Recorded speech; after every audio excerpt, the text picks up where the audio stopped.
CM Yogi Adityanath से मिले श्री राम जन्मभूमि trust के महासचिव कोषाध्यक्ष गोविंद देव गिरी महाराज ने भी सीएम से की मुलाकात। राम मंदिर में प्राण प्रतिष्ठा समारोह के लिए किया आमंत्रित।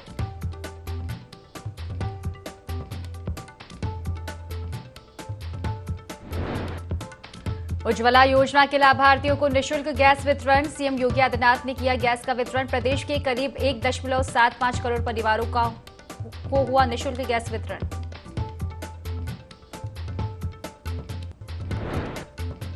सीएम नीतीश कुमार के बयान पर डिंपल यादव ने किया पलटवार। कहा, जरूरी है सेक्स एजुकेशन, लगातार बढ़ रही है भारत की जनसंख्या।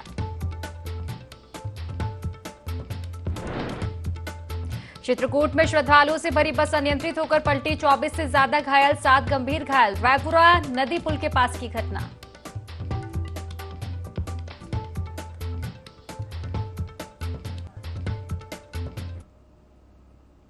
नमस्कार, IND 24 देख रहे हैं आप और मैं हूं आपके साथ खुशी व्यास। चलिए रुक करेंगे खास खबर की ओर। लखनऊ से आपको बता दें, वहां सीएम योगी आदित्यनाथ से चंपत राय मिले हैं। आपको बता दें कि श्री राम जन्मभूमि ट्रस्ट के महासचिव है चंपत राय और कोषाध्यक्ष गोविंद देव गिरी महाराज ने सीएम योगी आदित्यनाथ से मुलाकात की है। 22 जनवरी 2024 को आपको बता दें कि राम मंदिर में प्राण प्रतिष्ठा समारोह होना है और इसके लिए सीएम योगी आदित्यनाथ को आमंत्रित किया गया है। तो 22 जनवरी को देखा जाए तो श्री राम जन्मभूमि में प्राण प्रतिष्ठा समारोह होना है और इसी के चलते सीएम योगी आदित्यनाथ से चंपत राय मिले हैं। श्री राम जन्मभूमि ट्रस्ट के महासचिव चंपत राय और कोषाध्यक्ष गोविंद देव गिरी ने सीएम योगी आदित्यनाथ से मुलाकात की है। दरअसल आपको बता दें कि 22 जनवरी 2024 को राम मंदिर में प्राण प्रतिष्ठा समारोह होना है और इसी के लिए आमंत्रित किया गया है सीएम योगी आदित्यनाथ को। श्री राम जन्मभूमि ट्रस्ट के महासचिव चंपत राय और कोषाध्यक्ष गोविंद देव गिरी महाराज ने सीएम योगी से मुलाकात की है और प्राण प्रतिष्ठा समारोह के लिए उनको आमंत्रित किया गया है।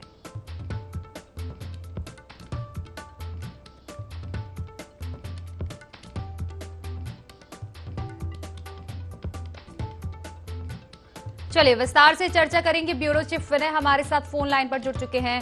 विनय, देखा जाए तो अब जो घड़ी जिसका इंतजार किया जा रहा था काफी नजदीक है। 22 जनवरी को प्राण प्रतिष्ठा समारोह होना है, इसके लिए अब सीएम योगी आदित्यनाथ को भी आमंत्रित किया गया है। जी बिल्कुल, आपको बता दूं कि 22 जनवरी जो है प्राण प्रतिष्ठा का कार्यक्रम 2024 में होना है और जिसके तहत जो है आज श्री राम जन्मभूमि ट्रस्ट के जो है महासचिव चंपत राय, कोषाध्यक्ष जो है गोविंद देवगिरी जो है सीएम से मिले हैं और उनको 22 जनवरी को आने का जो है आमंत्रण किए हैं। सीएम योगी ने भी जो है इसको लेकर के पूरी तैयारियों के लिए जो निर्देश विभाग के आला अधिकारियों को दिया है। किसी प्रकार की तैयारियों कभी ना हो, चंपत राय और गोविंद देवगिरी को पूरा आश्वासन दिया। चलिए फिलहाल आप बने रहिए हमारे साथ, कुछ और भी चर्चा हम आपसे करेंगे। बड़ी खबर आपको चित्रकूट से बता दें, जहां श्रद्धालुओं से भरी बस पलटी है। आपको बता दें कि 24 से ज्यादा घायल हुए हैं श्रद्धालु, 7 गंभीर रूप से घायल बताया जा रहा है। पुलिस ने घायलों को CHC में भर्ती कराया है। रायपुरा नदी पुल के पास ये घटना हुई है। तो देखिए काफी दर्दनाक ये घटना रही। अनियंत्रित होकर श्रद्धालुओं से भरी बस पलटी है। 24 से ज्यादा लोग घायल हुए हैं, 7 गंभीर रूप से घायल बताया जा रहा है। हालांकि सभी घायलों को अस्पताल में भर्ती कराया गया है। रायपुरा नदी पुल के पास की घटना। चलिए विस्तार से चर्चा करेंगे। ब्यूरो चीफ विनय हमारे साथ लगातार फोन लाइन पर जुड़े हुए हैं। विनय, देखा जाए श्रद्धालुओं से भरी बस पलटी है अनियंत्रित होकर और कई श्रद्धालु घायल हुए हैं। जानना चाहूंगी फिलहाल घायलों की क्या कुछ स्थिति, क्या कुछ कारण रहा इस हादसे का?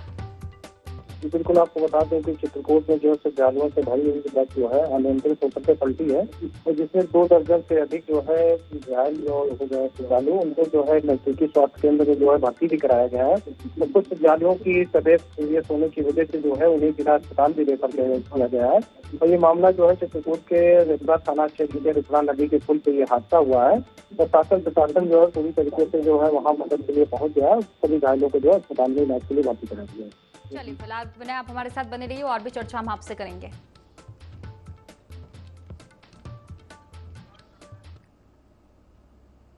तो चलिए अगली खबर आपको फतेहपुर से बता दें, जहां एक महिला का हाथ और सिर कटा हुआ शव बरामद हुआ है। आपको बता दें कि हत्या करने के बाद नहर के किनारे शव को फेंका गया है। सूचना मिलते ही पुलिस मौके पर पहुंची है, जांच पड़ताल में जुट चुकी है। पुलिस अधीक्षक ने शीघ्र जांच के निर्देश भी दिए हैं।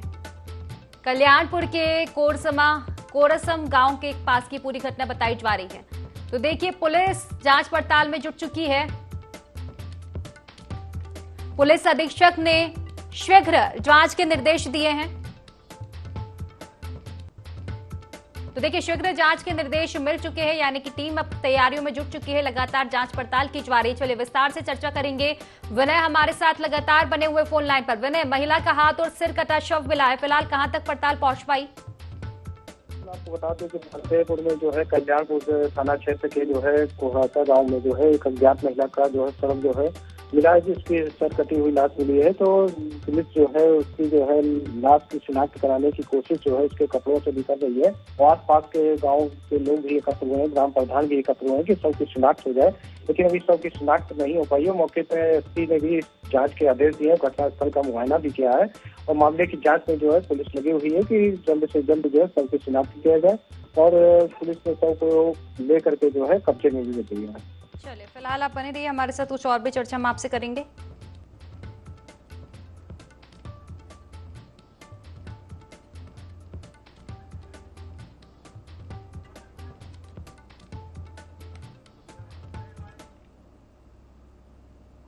चलिए उन्नाव से अब आपको खबर बता दें, जहां ओमनी वैन में रिफिलिंग के दौरान आग लगी। आपको बता दें कि स्कूल के अंदर वैन में आग लगने से हड़कंप मच गया। स्कूल के अंदर ही सभी बच्चे मौजूद थे। पास के लोगों ने आपको बता दें कि बच्चों को बचवाया है। एकजुट होकर वैन के पास खड़ी बाइक में भी आग लगी है, यानी कि बाइक भी चपेट में आ गई। फायर ब्रिगेड ने आग पर कहीं ना कहीं अब फिलहाल काबू पा लिया है। न्यू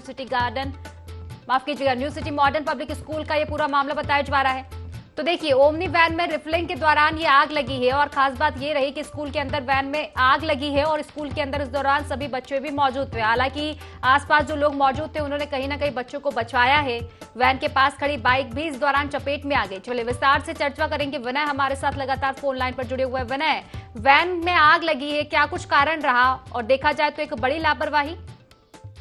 हाँ बिल्कुल, देखिए जिस तरीके से लगातार जो फिटनेस को लेकर के बात कही जाती है, वही एक मामला सामने आया है कि स्कूल वैन में जब गैस रिफिलिंग करी जा रही थी, सीएनजी की रिफिलिंग करी जा रही थी, तभी उसी दौरान एक ओमनी वैन में आग लग गई, और जिसकी वजह से अंदर जो बच्चे बैठे थे वो फंसे रह गए थे उसमें। हालांकि वहां पर मौजूद लोगों ने अपनी जो है वहां पर सक्रियता दिखाते हुए लोगों को बचाया है, और साथ ही साथ जिस तरीके से लगातार परिवहन विभाग और आरटीओ लगातार सक्रिय है और इसको लेकर के लगातार कार्रवाई करते रहते हैं, लेकिन ऐसे में जो फिटनेस की बात कही जा रही है, फिटनेस की कमियों के कारण जिस आग का लगने का कारण बताया जा रहा है, तो साफ है कि जो वैन के मालिक हैं या जो संचालक हैं, जो इस तरीके का पूरा कई वैन चलाते हैं जिनमें बच्चों को ले जाया जाता है, उनमें चूक पाई जाती है। तो कहीं ना कहीं फिटनेस की बात सामने आई है, और लगातार जो प्रशासन है वो भी लोगों से मांग करता है कि इन सब चीजों को देखे। इन्हीं कारण की वजह से आग लगी थी। हालांकि जा सकता है कि जहां एक और शासन प्रशासन बड़े बड़े दावे करता है सुरक्षा को लेकर, वहीं दूसरी ओर ये तस्वीर कहीं ना कहीं बहुत ही लापरवाही जताती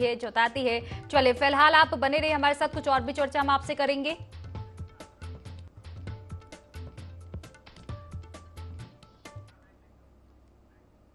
मेरठ से आपको खबर बता दें, जहां आमरण अनशन पर सपा विधायक अतुल प्रधान बैठे हैं। आपको बता दें कि डीएम ऑफिस पर अतुल प्रधान का आमरण अनशन लगातार जारी है। निजी अस्पतालों की मनमानी के खिलाफ ये प्रदर्शन वो कर रहे हैं। मरीज की पैरोकारी करने पर उन्होंने फर्जी केस कराया गया था। आपको बता दें कि बीजेपी से जुड़े डॉक्टर के अस्पताल प्रबंधन ने केस कराया था। फर्जी केस के खिलाफ आमरण अनशन पर अब अतुल प्रधान बैठे हैं। तो सपा विधायक अतुल प्रधान आमरण अनशन पर बैठे हैं। निजी अस्पतालों की मनमानी के खिलाफ आमरण अनशन उनका लगातार जारी है। आपको बता दें कि मरीज की पैरोकारी करने पर फर्जी केस दर्ज कराया गया था, और इसी मामले को लेकर आमरण अनशन उनका लगातार जारी। चलिए विस्तार से चर्चा करेंगे। विनय हमारे साथ लगातार फोन लाइन पर जुड़े हुए हैं। विनय, आमरण अनशन पर बैठे हैं सपा विधायक, क्या कुछ कारण रहा?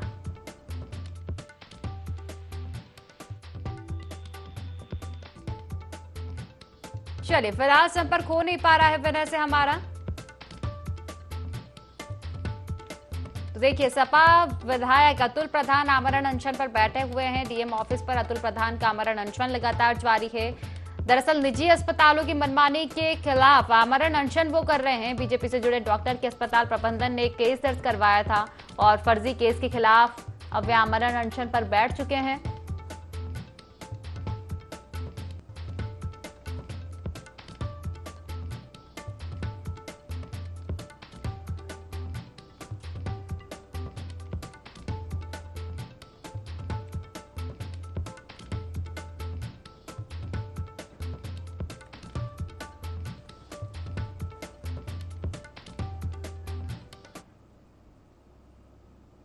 चलिए लखनऊ से बाबू भोर बता दें, जहां क्रिप्टो करेंसी को विनियमित करने की मांग, आपको बता दें कि मांग को लेकर अब याचिका दायर हुई थी और इससे सुनवाई से इनकार कर दिया गया है। एससी ने जनहित याचिका पर सुनवाई से इनकार किया है।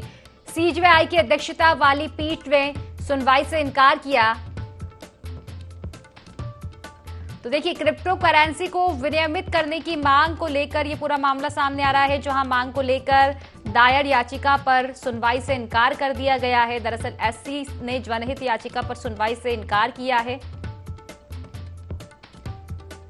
सीजेआई की अध्यक्षता वाली पीठ ने सुनवाई से इनकार किया था। चलिए विस्तार से चर्चा करेंगे। हमारे सहयोगी आकर्ष हमारे साथ फोन लाइन पर जुड़ चुके हैं। आकर्ष, क्रिप्टो करेंसी को विनियमित करने की मांग पर अब सुनवाई से इनकार हुआ है, क्या कुछ मामला पूरा?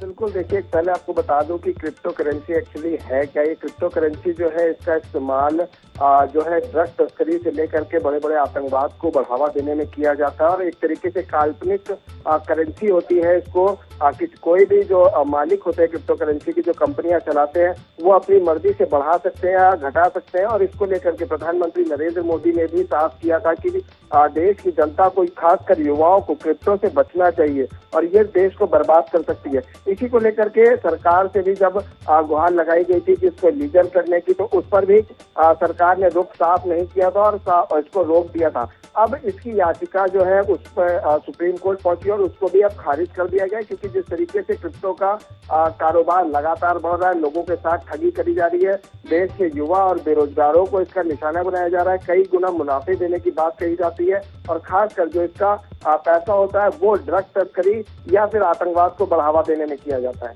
जी खुशी। चलिए फिलहाल शुक्रिया आपको तमाम जानकारी साझा करने के लिए आकर्ष। चलिए खबरों में आगे बढ़ेंगे। लखनऊ से आपको बड़ी खबर बता दें, जहां मुख्यमंत्री योगी आदित्यनाथ का बड़ा बयान सामने आया। आपको बता दें कि 2 निःशुल्क गैस सिलेंडर देने का शुभारंभ किया और प्रदेशवासियों को धनतेरस दीपावली की शुभकामनाएं भी उन्होंने दी। उन्होंने कहा कि हमने प्रदेश की रसोई गैस की किल्लत को खत्म किया। उज्ज्वला योजना सिर्फ कनेक्शन नहीं है। तो देखिए, मुख्यमंत्री योगी आदित्यनाथ का ये जो बयान है वो सामने आया है। चलिए आपको भी सुनवाते हैं। 2014 के पहले तो बहुत ही खराब स्थिति थी। पहले तो कनेक्शन नहीं मिलते थे। एक कनेक्शन को लेने में 25-30 हजार रुपया लगता था, तब भी कनेक्शन नहीं मिल पाता था। और 25-30 हजार रुपये खर्च करके भी अगर किसी को बिटिया की शादी करनी है, कहीं से मिल गया कनेक्शन, तो सिलेंडर भी बड़ा ही धोखेबाज निकलता था। ठीक त्योहार के दिन, होली के दिन, दीपावली के दिन वो सिलेंडर, रसोई गैस समाप्त। परिवार के सामने मेहमान आया हुआ है, गैस समाप्त। व्यक्ति के अगर फेफड़े काम नहीं कर रहे हैं, लंग्स ठीक ढंग से काम नहीं कर रहे हैं, तो उसके लिए ये दुनिया बेकार है। वो चल नहीं सकता, श्वास नहीं ले सकता, श्वास फूलती है। लेकिन इन दोनों से बचाने का काम प्रधानमंत्री मोदी जी ने प्रधानमंत्री उज्ज्वला योजना से लोगों को जीने की एक नई राह दिखाई।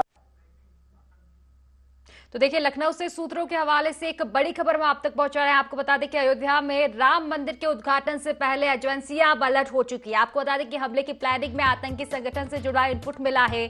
6 लेयर में सुरक्षा होगी एटीएस की और एसटीएफ मोर्चा संभालेंगी।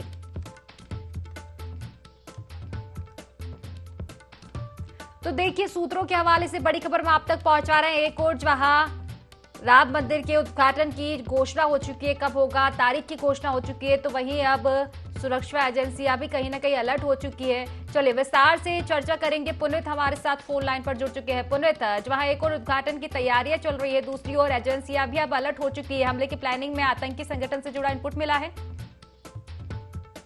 समझना होगा कि अयोध्या उत्तर प्रदेश का केवल एक श्रद्धा का केंद्र ही नहीं, बल्कि जिस तरीके से घोषणा हुई है कि 22 जनवरी 2024 को प्राण प्रतिष्ठा का कार्यक्रम होगा, जो आतंकवादी संगठन है वो भी काफी एक्टिव हो चुके हैं। यूपी से 2 आतंकवादी पकड़े गए, इससे पहले भी कई जगह छापेमारी में एटीएस को ये इनपुट मिला कि अयोध्या में कुछ गड़बड़ी करने की तैयारी ऐसे आतंकवादी संगठन कर रहे हैं, और उसको लेकर के क्योंकि पीएम मोदी वहां पर मौजूद रहेंगे और इस उद्घाटन कार्यक्रम में देश प्रदेश की नामचीन हस्तियां मौजूद रहेंगी, ऐसे में सुरक्षा को लेकर के अब बढ़ावा किया गया है। 6 लेयर में सुरक्षा रहेगी, कोई भी व्यक्ति बिना पास के, बिना परमिशन के अंदर नहीं जा सकेगा।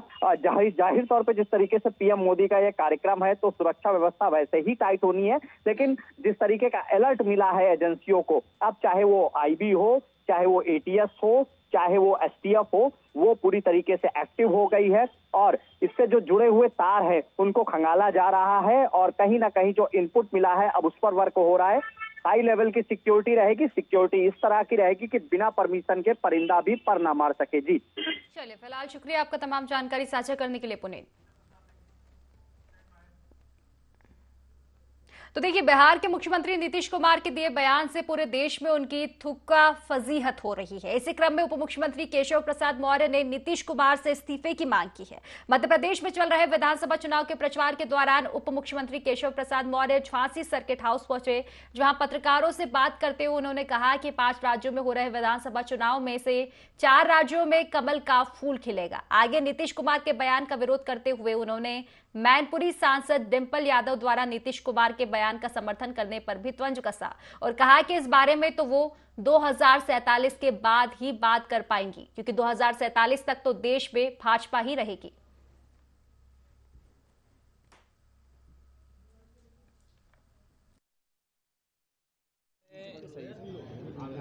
हम अपनी सरकार लगातार बना रहे हैं और फिर से बनाने जा रहे हैं।